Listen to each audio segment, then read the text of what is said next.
সন্ধে হলেই কিছু না কিছু খেতে ইচ্ছে করে, একটু মুখরোচক খাবার হলে বেশ ভালোই লাগে। তার সঙ্গে যদি একটু চপ হয় আর সঙ্গে একটু চা।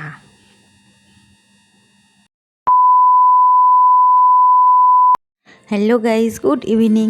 তো আমি তোমাদের সঙ্গে আছি শিলা, আরেকটি মুখরোচক খাবারের রেসিপি নিয়ে চলে এসেছি। আজ বানাবো কুমড়োর চপ। তো কি করে বানাই সেটাই তোমাদের সঙ্গে আমি শেয়ার করব। তো তোমরা ভিডিওটা স্কিপ না করে কন্টিনিউ দেখো। আই হোপ আজকের ভিডিওটা তোমাদের খুব ভালো লাগবে। আর আজকের ভিডিওটা খুব ছোট্ট হতে চলেছে। তো দেখো, আমি এখানে একটা ব্যাটার বানিয়ে নিয়েছি। প্রথমে আমি চাল আর একটু মুসুরি ডাল ভিজিয়ে রেখেছিলাম। তার মধ্যে দিয়ে দিচ্ছি ময়দা, আর একটু দিয়েছি হলুদের গুঁড়ো, লঙ্কার গুঁড়ো, আর দিয়েছি একটু লবণ স্বাদ মতো। আর এখানে দেখো, মিষ্টি কুমড়োগুলোকে আমি একদম পাতলা পাতলা করে কেটে নিয়েছি। কেটে এবার এটাকে ধুয়ে আমি লবণ দিয়ে মাখিয়ে রাখবো।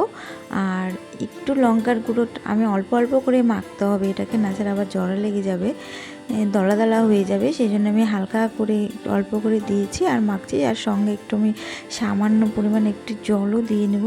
দেওয়ার পরে আমি একটু গরম তেল দিয়ে নেব, তাহলে চপটা বেশ মুচমুচে খেতে লাগবে।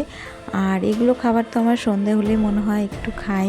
আমার তো খুবই ভালো লাগে এগুলো খেতে। তা তোমাদের কার কার মিষ্টি কুমড়োর চপ খেতে ভালো লাগে আমাকে কিন্তু কমেন্টে অবশ্যই জানাবে। তারপরে দেখো, এখানে একটু তেলটাকে আমি বসিয়ে দিয়েছি আর তেলটা গরমও হয়ে গেছে। আমি একটু গরম তেল, এই দেখো ধোয়া উঠছে, নিয়ে আমি চপের মধ্যে দিলাম। তারপরে একে একে দিয়ে ভেজে নিলাম আর হয়ে গেল সুন্দর গরম গরম কুমড়োর চপ।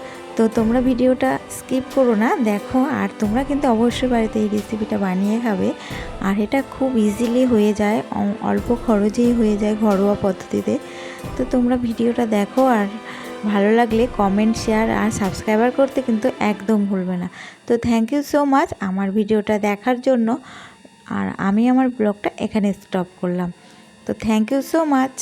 তো ওয়েট করো নেক্সট ভিডিওর জন্য। আর দেখো, এখন গরম গরম ভেজে নেব, আর সঙ্গে একটু চা হলেই সন্ধ্যেবেলাকার খাবারটা জমে যাবে।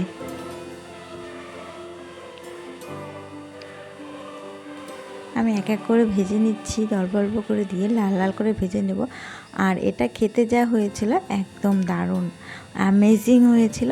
তো আমার ভিডিওটা আমি এখানেই শেষ করে দিলাম। তোমরা ওয়েট করো নেক্সট ভিডিওর জন্য।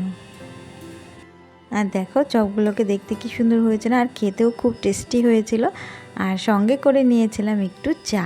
তো সবাই মিলে আমরা চা দিয়ে চপ দিয়ে সন্ধ্যেবেলাকার টিফিনটা কমপ্লিট করলাম। আর থ্যাংক ইউ সো মাচ আমার ভিডিওটা দেখার জন্য।